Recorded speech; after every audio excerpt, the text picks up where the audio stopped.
নেতৃবৃন্দ আছেন সবাইকে জানাচ্ছি আজকের সমকালীন রাজনীতিতে যে পরিস্থিতি বাংলাদেশে বিরাজমান তার প্রতিক্রিয়া হিসাবে আজকে পূজা উদযাপন ফ্রন্ট যে কর্মসূচি আজকে নিয়েছে, আমি তাদের এই কর্মসূচির প্রতি পূর্ণ সংহতি প্রকাশ করছি। আজকে তারা এই দেশের স্বার্থে, বাংলাদেশের পতাকার স্বার্থে তাদের আজকের এই কর্মসূচি আমি মনে করি এটা ঐতিহাসিক কর্মসূচি। তারা স্বাধীনতা এবং স্বাধীনতা রক্ষার, সার্বভৌমত্ব রক্ষার যে মহাডঙ্কা তারা বাজিয়েছেন আজকে এই কর্মসূচির মধ্য দিয়ে। এইটাই হবে আমাদের আগামী দিনে আগ্রাসন, সম্প্রসারণবাদ এবং মিথ্যা অপপ্রচারের বিরুদ্ধে একটি প্রচন্ড প্রতিবাদ। উপস্থিত নেতৃবৃন্দ এবং পূজা উদযাপন ফ্রন্টের নেতৃবৃন্দ এবং গণমাধ্যমের সাংবাদিক ভাইরা, ওরা তো আসলে ভুলে গেছে বিজেপি সরকার হিন্দুত্ববাদকে, মানে গোড়া হিন্দুত্ববাদকে পুঁজি করে ক্ষমতায় এসছে। ওদের আর কোনো পুঁজি নেই। সুতরাং ক্ষমতায় টিকে থাকতে হলে হিংসা আর ঘৃণা ছড়াতে হবে। ঘৃণা ছড়ানো ছাড়া নরেন্দ্র মোদী বাবুর ক্ষমতায় থাকা খুব মুশকিল হবে। কারণ ভারতের স্বাধীনতা সংগ্রামে মোদীপুর বাবুদের যারা পূর্বসূরি তাদের কোনো অবদান নেই। এটা আমার নিজের ইতিহাস পাঠ থেকে নয়, বাংলা সাহিত্যের একজন খুব নাম করা লেখক অন্নদা শঙ্কর রায়, তিনি তার একটি লেখায় বলেছেন যে ভারতে যারা হিন্দু মৌলবাদী রাজনীতির সাথে জড়িত তাদের ভারতের স্বাধীনতা সংগ্রাম অথবা এই উপমহাদেশের স্বাধীনতা সংগ্রামের সাথে এদের কোনো সম্পর্ক ছিল না, এদের কোনো অবদান নাই। তাই ওরা বিভাজনের নীতি, বিদ্বেষের নীতি, অসুয়ার নীতি, এই অসুয়ার নীতি নিয়েই তাদেরকে রাজনীতি করতে হয়। কিন্তু আমার কাছে অবাক লাগে যে ভদ্রমহিলার প্রতি আমাদের একটা শ্রদ্ধা ছিল, একজন অসাম্প্রদায়িক সেকুলার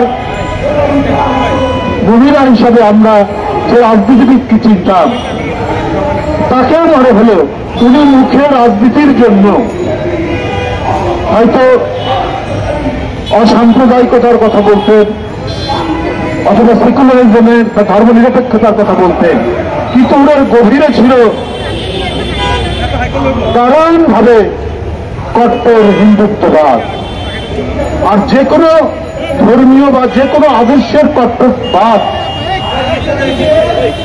কাঠিন্য এবং কঠোরতা এটা মানবতার পরিপন্থী। যে কোনো ধর্ম সম্প্রদায়ের চরম কট্টর নীতি হচ্ছে মানবতাবাদের বিরুদ্ধে যায়। হিন্দু ধর্মের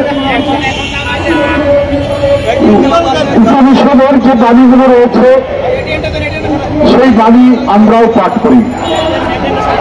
অসাধারণ মানবিক এবং অসাধারণ ঈশ্বর প্রেমের বাণীগুলো উপনিষদের মধ্যে আছে, কিন্তু সেই বাণী কিন্তু অনুসরণ করেন না মোদী বাবুরা, সুরেন্দ্র বাবুরা। তারা তাদের সমাজকে বিভাজন করা, তারা নিজ দেশের মুসলমানদেরকে শত্রু গণ্য করা, নিজ দেশের শিডিউল কাস্টকে শত্রু গণ্য করা, বৌদ্ধ খ্রিস্টানদেরকে শত্রুঘাত করা, শিখদেরকে শত্রুঘাত করা, এই নীতি অবলম্বন করেছেন ভারতের শাসক গোষ্ঠী, সাম্প্রদায়িক শাসক গোষ্ঠী।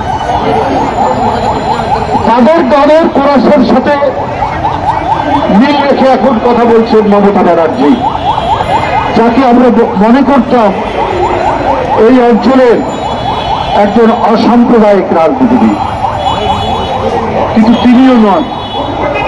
তিনিও অত্যন্ত গভীরে সেই কট্টর ঘৃণা ছড়ানো হিন্দু মৌলবাদী বা কট্টরবাদীদের গলার সাথে তাদের সাথে সুর মিলালেন। তার প্রমাণ তো আছে নানাভাবে। পশ্চিমবঙ্গে মুসলমানদের হার হচ্ছে 25%, অথচ সরকারি চাকরিতে মুসলমানরা সরকারি চাকরিতে আপনার তার চান্স পায়, সুযোগ পায় মাত্র 1%, সেটারও কম হবে। তাহলে মমতা তো কখনোই আপনার সেকুলার ছিলেন না, কখনোই ধর্মনিরপেক্ষ মানবতাবাদী মানুষ ছিলেন না।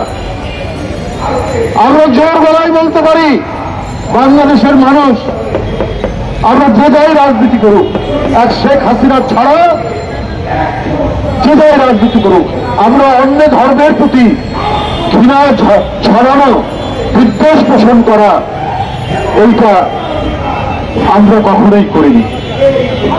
দুর্গাপূজা আসতে তো বড় হয়, আমাদেরও আনন্দ লাগে। আমাদের হিন্দু ধর্ম সম্প্রদায়ের যারা নেতৃবৃন্দ আছেন, আমরা তাকে কখনো ফান করে, রসিকতা করে, অথবা সিরিয়াসলি বলে এবার ওই পুজোর নাড়ু কই, মিষ্টি কই, লুচি কই, ভাজি কই, ওরা এনে দেয়, আমাদের বাসায় যায়, পূজা মণ্ডপে যায়। এই দৃষ্টান্ত অনেক পুরনো। এদেশে যারা ইসলামী রাজনীতি করেন তারাও কিন্তু সাম্প্রদায়িক কথা বলেন না, অন্য ধর্মের প্রতি আক্রমণ করে কোনো কথা বলেন না। এটাও আমাদের ঐতিহ্য, কারণ আমরা এই ঐতিহ্য বেড়ে উঠছি।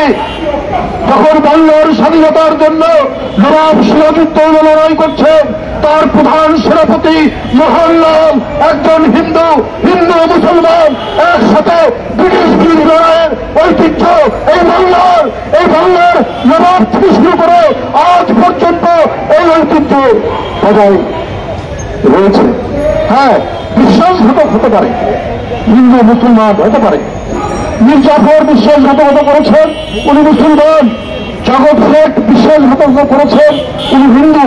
সেটা অল্প কিছু মানুষ, কিন্তু নবাবের প্রধান সেনাপতি উনি তো হিন্দু, এবং নবাবের জন্য লড়াই করতে করতে নিজের জীবন দিয়ে